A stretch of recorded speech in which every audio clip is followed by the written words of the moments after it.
Gimana pilihan kita ini pemerintah?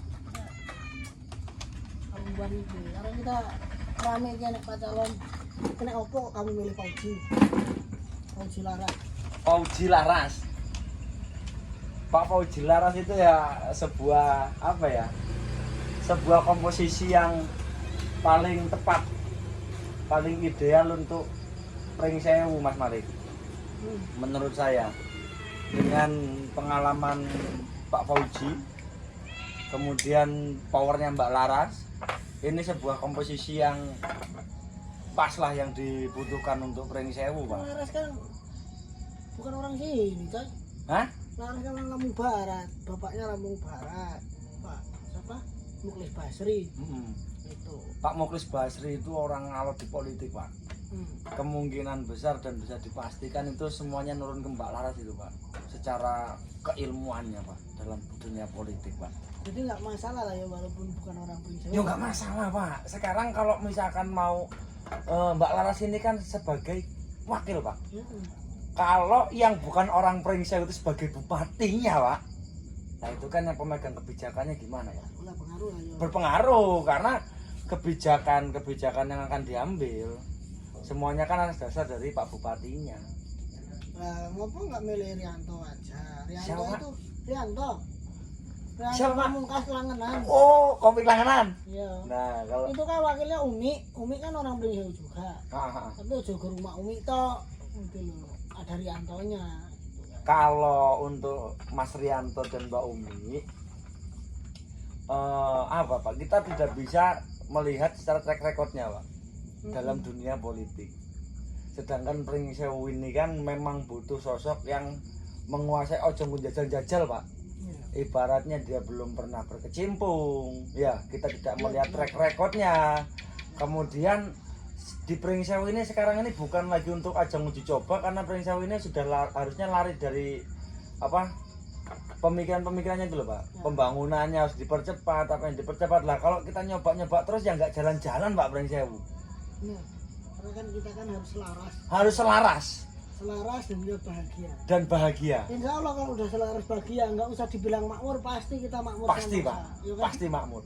Pasti itu. Kalau mau makmur ya harus bahagia dulu. Bahagia dulu. Ya, bagus. Dan harus selaras, Pak. Itulah.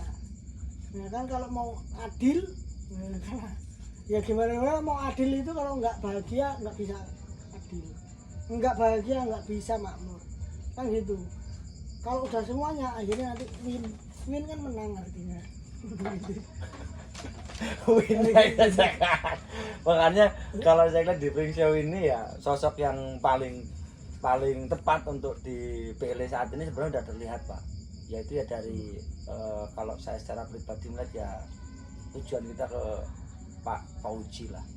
Ini udah menjadi satu apa ya, dengan pengalaman beliau, dengan kepemimpinan beliau kemarin, itu sudah bisa menjadi tolak ukur buat kita. Di 3 calon yang lain, mohon maaf, kita tidak merendahkan 3 calon tersebut, cuman kan kita melihat secara langsung, karena kita sebagai warga Pring Sewu yang akan memilih pemimpinnya harus melihat track recordnya, di mana beliau bekerja dan berdampak enggak untuk Pring Sewu. Mohon maaf, kemarin ada yang katanya itu memimpin Pring Sewu atau menjadi wakilnya warga Pring Sewu. Cuman kan berdampak atau tidaknya untuk Pring Sewu kan kita bisa melihat sendiri, Pak, dari track record. Artinya berarti Pak Uji kemarin berdampak. Berdampak, Pak. Dampak baik atau buruk? Dampak baik, Pak. Dampak baik. Makanya pilihan cocok ya. Pilihan cocok, Pak. Pring Sewu ini pesat, Pak, di pembangunan, Pak. Nah, Di eranya Pak Fauji dan Pak Sujadi. pada waktu itu. Pak. Kita tinggal melanjutkan program-program apa. Kalau sekarang kita ganti baru, Pak, kan kita akan mulai program yang baru lagi. Jadi yang sudah baik belum tentu dilanjutkan oleh calon yang ketika itu bukan Pak Fauji. Tapi ini loh Mas Hendra, kadang dinamika politik kita itu kan berubah-ubah. Apalagi ini, apa ini namanya? Ada yang sentimen pakai organisasi. Gitu. Ada yang sentimen nggak pakai organisasi. Tapi pada intinya kan mereka sama-sama apa ya namanya mau ini sih mau cari suara doang. Iya, mau cari menang. Mau cari menangnya gitu kan. Tapi kan kebanyakan mereka tadi bukan makmur tapi malah munafik gitu. Nah itulah Mas Hendra, makanya saya tanya kenapa alasan kamu kok milih siapa namanya Pak Uji dan Mak Laras gitu kan. Tapi ya Laras anak muda, pilihannya ya yang muda-muda pasti kan gitu sih. Iya, generasi apa? Kalau sekarang banyak Gen Z. Iya. Gen Z dan generasi milenial itu akan membawa support apa suasana yang baru itu ketika Mbak Laras nanti bisa memimpin Pring Sewu itu Pak. Setuju. Jadi membawa rasa yang baru, membawa aura positif yang baru, semangat yang baru, bahwasanya yang muda itu bisa memimpin Pak. Iya. Jadi ke depan ini generasi muda Pring Sewu ini tidak minder gitu loh. Ya kalau sekarang apa-apa kita nyarinya bukan orang Pring Sewu itu untuk bupatinya ya. Apa yang sedangkan 9 kecamatan di Pring Sewu aja jadi nggak hafal Pak. Apa? Apalagi kalau mau ngelihat apa yang menjadi problem di kecamatan-kecamatan tersebut. Ngopi tok ora iso kerja. Nah, di situ. Dulu kopi ora iso kerja. Ngopi yuk, ya kan? Ngopi iki disit gitu kan. Itu kan makanya kalau saya walaupun mungkin ada yang melihat saya di lembaga organisasi tertentu Pak, cuman saya mungkin melawan arus karena apa, bagi saya lembaga itu tidak bisa menjadikan kita untuk apa ya, satu suara, karena mereka juga tidak berani memberikan statement bahwasanya lembaga kita harus satu suara dengan calon tersebut, nggak berani Pak. Jadi kita diberikan kebebasan untuk berpolitik seperti itu. Makanya inilah bentuk saya sebagai anak muda di Pring Sewu Kecamatan Sukarjo mengajak kawan-kawan untuk ayo generasi muda kita melek politik, kita pilih pemimpin bukan karena gebiarnya, meriahnya mereka membuat acara Pak, tapi karena potensinya. Makanya harapan saya nanti untuk penyelenggara pilkada ini adakan debat, ya kan? Adakan debat calon, debat untuk TS juga ada, supaya menjadi pendidikan publik, Pak. Nah, ini pertama gini aja loh, nggak usah susah-susah. Kita sekarang pede aja. Ketika ini nih, si A, misalnya Om Rendra nih, positif yakin, simpatisan dan juga suka dengan pilihannya yang nomor 1. Misalnya Pak Agus suka dengan nomor 1 juga. Misalnya saya nih suka juga dengan nomor 1. Nanti dibuatkan forum. Berbeda dengan si A, si B, nya yang dia dari paslon lain. Kita adakan itu adu gagasan. Benar. Alasan kenapa harus memilih ini. Benar. Dan kenapa ini yang dipilih. Seperti itu loh. Benar. Semuanya kan kita bisa mengetahui. Bisa kita nilai dan bisa menjadi pendidikan politik untuk publik. Sekarang juga kan sosial media ini kan kita juga punya wadahnya kan. Saya juga mohon itu untuk sosial media apa yang adminnya itu Pring Sewu Community itu. Ayo kita buat acara-acara seperti itu Pak. Itu untuk pendidikan politik buat warga-warga di Pring Sewu pengguna Facebook Pak. Supaya dia bisa menilai. Jadi jangan hanya, mohon maaf Pak, datang nih ya, datang kita adakan gebiar lomba mancing misalkan, bagus ya. Misalkan lomba mancing atau lomba apa segala macam lah, kemerian-kemerian itu. Jangan hanya dinilai dari situnya Pak. Mau sampai kapan kita ditimang-timang dengan sebuah kenikmatan hadiah-hadiah tersebut ya. Itu loh. Makanya saya bilang kita harus adakan yang namanya, kalau untuk tim penyelenggara pemilihan ini adakanlah debat calon, dialog publik antar simpatisan, antar tim sukses, ada tim sukses juga, tim pemenangan lah. Benar, supaya kita nggak random dan nggak ditimang-timang dengan duit lah Pak ya, yang dibicarakan kita sekarang ya. Sekarang kan yang menjadi ininya ketika kita kalah duit ya pemilihan kita kalah Pak. Nah kita jangan itulah, karena kita yang dibutuhkan adalah pemikiran yang mau memajukan Pring Sewu gitu loh. Dan jangan coba-coba Pak, coba-coba dalam arti yang memang dia tidak punya potensi tapi dia punya power di segi finansial, dia memaksakan diri dan mencoba, ya kan coba-coba Pak jadi gitu loh. Dan yang mengerti Pring Sewu ya orang Pring Sewu Pak. Yang mengerti Pak, seluk beluknya Pring Sewu ya orang Pring Sewu gitu. Dan yang sudah ahli. Bukan yang coba-coba. Jadi mungkin itu Pak Malik alasan saya untuk kenapa saya kok di sini di momentum ini saya lebih condong ke Pak Uji. Memang kita harus tetap, kalau kita yakin ya dukung Pak Fauzi itu. Ya gimana lagi? Mohon maaf Pak, kalau mau ditarik track record saya di sosial media, saya pengkritik Pak Fauzi pada zamannya. Pada Pada waktu waktu itu itu, ketika dia menjabat, saya pengkritiknya Pak Fauzi. Dan Pak Fauzi mungkin nggak pernah ketemu saya sampai saat ini. ya, Saya juga tidak pernah ketemu dengan timnya Pak Fauzi pada saat ini. Cuman saya melihat dari paslon-paslon yang ada Pak. Menurut saya yang potensial dan yang ideal itu Pak Fauzi. Dari paslon-paslon yang lain. Potensialnya apa? Potensialnya Idealnya apa? Potensialnya itu tadi Pak. Dalam segi pemerintahan beliau sudah mumpuni. Dengan pemimpinan beliau yang tidak hanya setahun 2 tahun Pak. Kalau setahun 2 tahun menjabat kemudian dia saya mengerti Pringsewu ya bohong Pak. Saya mau kasih dia tolong sebutkan kecamatan-kecamatan di Pringsewu aja nggak bisa jawab pasti itu.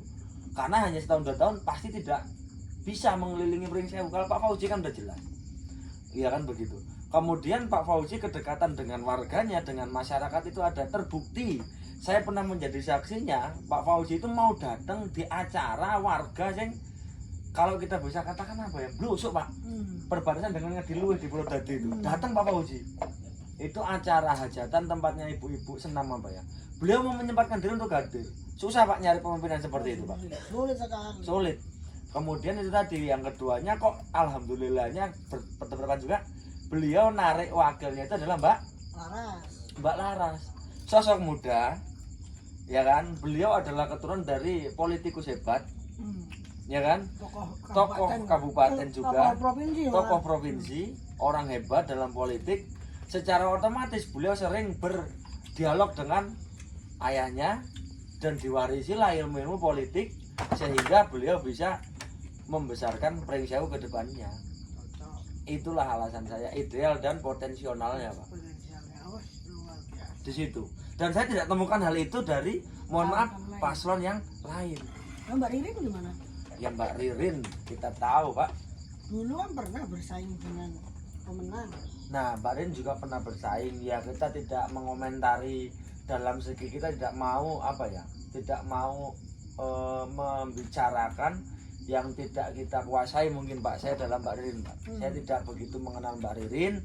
Kita juga hanya ya bertemu paling beberapa kali juga. Saya tidak mau mengomentari hal itu. Di sini kan saya menyampaikan menurut saya yang ideal dan yang potensial memimpin Pringsewu 2024 ini sampai 2029 adalah Pak Fauzi dan Mbak Laras.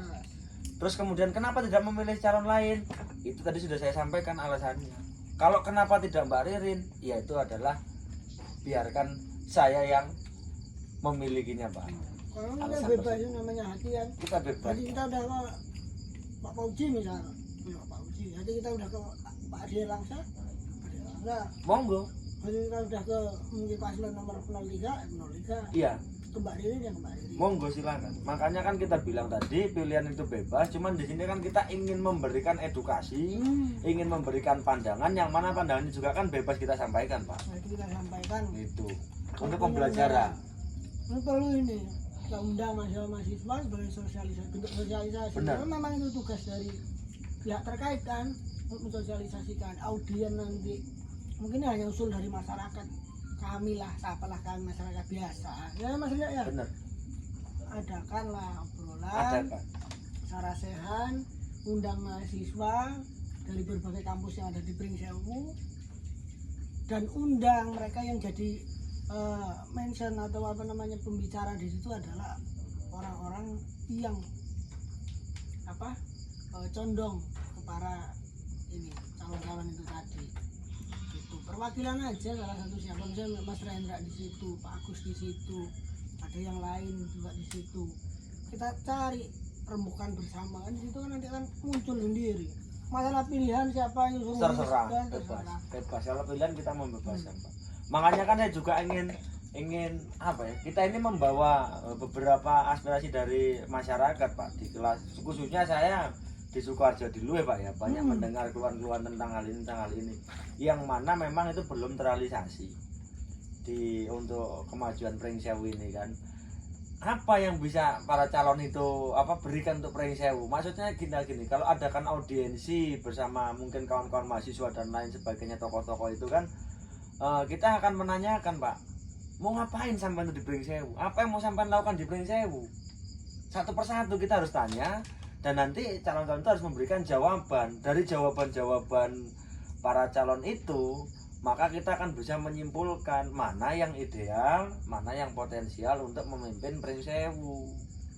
Hal itu yang harusnya diadakan oleh mungkin penyelenggara atau mungkin dari asosiasi-asosiasi masyarakat kan, organisasi-organisasi, supaya memberikan pendidikan politik kepada masyarakat. Ya harusnya diadakan audiensi seperti itu. Kemudian audiensi seperti itu juga seyogianya harus kita sebarkan di sosial media yang warga Pringsewu bisa mengakses, bisa lihat, bisa tahu. seperti itu. Kita gunakan fasilitas-fasilitas Pringsewu, Maliusewu, Ngeruput, apa segala macam untuk menjadi ajang kita untuk bisa mendapatkan jawaban-jawaban dari para calon. Mungkin koyo ngono ya Mas ya. Nggih. Kita ngobrolan pinggiran warung kopi ya, enggak nongkrongan sambil ngopi kita. Tapi mohon maaf untuk ngopi lur ya enggak dulu lah ya. Iya, kita ngopi lir Kita aja. yang bahagia-bahagia aja Iya. sama menselaraskan. Menselaraskan pandangan kita Mas ya. Ya Nggih, nggih. kayak gitu aja. Siap. Makasih Mas Malik ya.